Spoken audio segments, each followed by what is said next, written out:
I refused to pay for a girl's drinks even though I said I would and embarrassed her. My name is Ryan, and 3 weeks after I embarrassed a woman at a bar, she showed up as the newest hire at my company. That Thursday, I was at O'Malley's watching the playoff game alone because my roommate bailed. A woman sat a couple stools down, checking her phone and sighing like she'd been stood up. I asked if she was okay. She said her friends ditched her.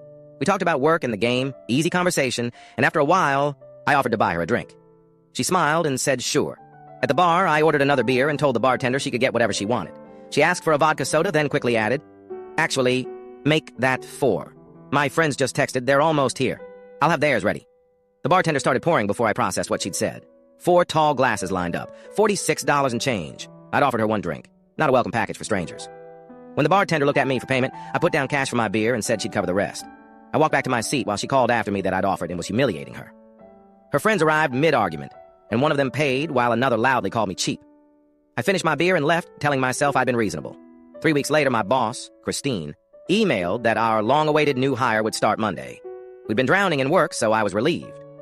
Monday morning, I walked into the conference room and froze. The woman from the bar sat beside Christine. Her expression flickered with recognition, then went blank. Christine introduced her as Jordan. When it was my turn, Jordan just nodded and said, "Nice to meet you." The meeting dragged on while I wondered if she'd mentioned Murphy's. She didn't.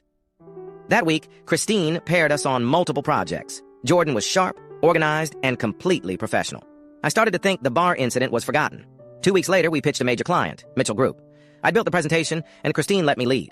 It was going smoothly until Jordan interrupted and pulled up a slide I'd never seen, proposing a revised strategy.